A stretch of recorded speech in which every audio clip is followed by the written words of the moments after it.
Subscribe to The Honest Critique for current affairs, movie, book, and product reviews. Also, make sure you press the bell icon to get notified whenever we upload a new video.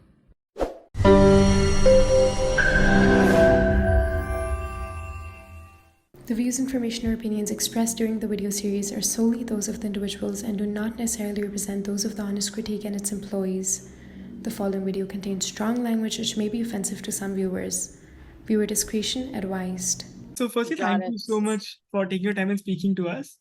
I wanted to ask you what Thank you. happened on October 7th, actually. We have seen some gory visuals coming out on the internet, on the news channels. I want to know about your experience on October 7th. What happened that day?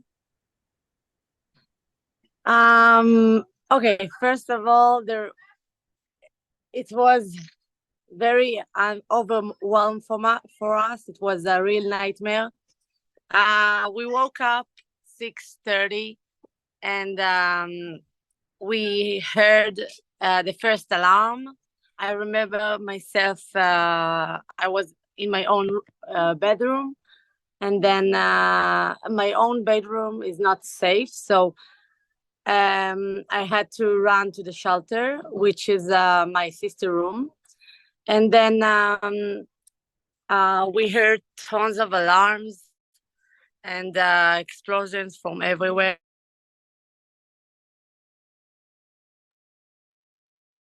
Enough time to dress, so I ran. Basically, you have 15 seconds. When you hear the alarm, you have 15 seconds. I'm 22 years old, and I have 4 siblings after me.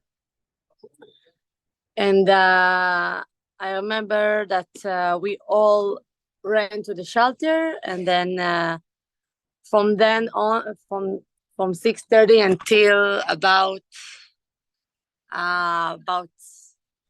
2 p.m., there was tons of alarms, explosion from every directions, and many gunshots.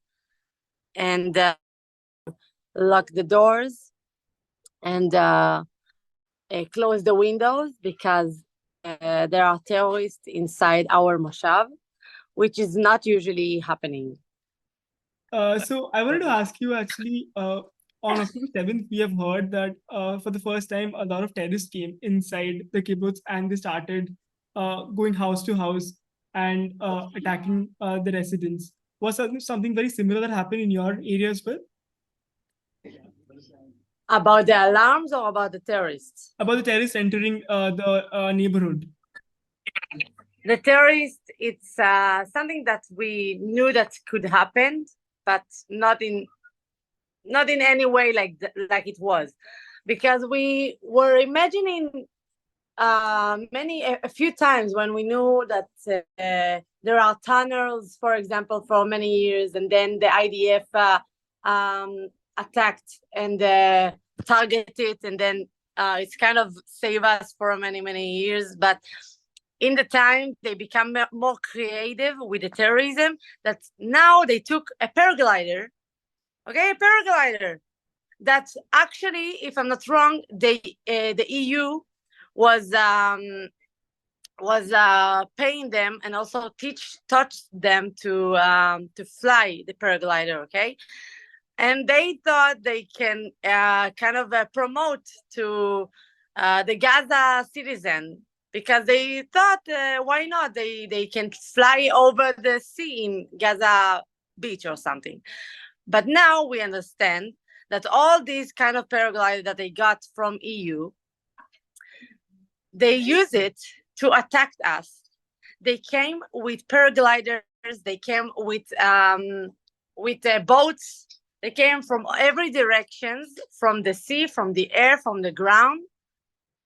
And we weren't prepared for that. I remember myself sitting in the shelter and my father and my brothers yelling, "There is a man on a paraglider." And I was like, it's not just a man. It's not usually happening. And they saw the terrorists, the Hamas terrorists, in front of their eyes from the window, flying like above our head. I was hearing the propeller above my head, and then and they got control of the moshav, and we, like, it's a very hard situation for us. We lost 20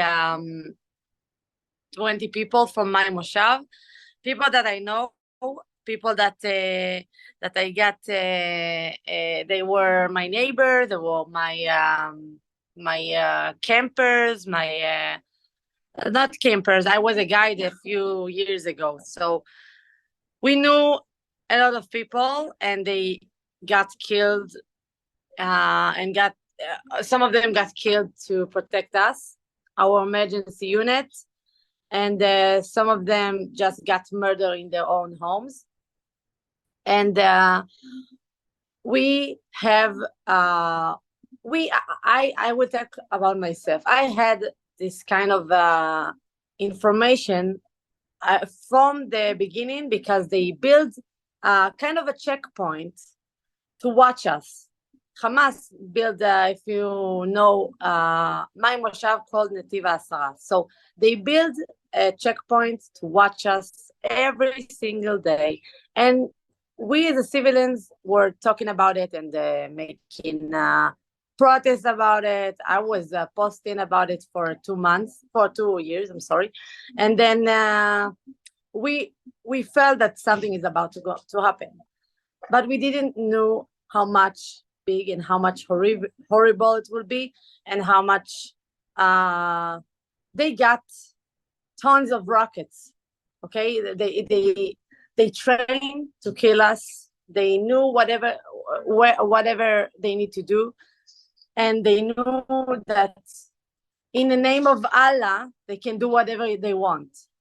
So that's their belief, and we feel like right now the IDF should do whatever it takes to make us feel protected, and to make Israel feel safe again. So I believe that they need to do whatever they need to do, and I support everything that Israel should decide. So I have one last question, actually. So what's the situation in your neighborhood right now? I'm sure right now the situation is tense, and people are asked to move from the nearby areas of Gaza to other safer location. But if you could tell us what's the situation in your neighborhood right now is after the attack. Okay, so actually it's a good question, because my father were today back to his to our home, to our moshav, and he said that first of all, the whole civilians escape, and they gave us some safety place around Tel Aviv and around Jerusalem.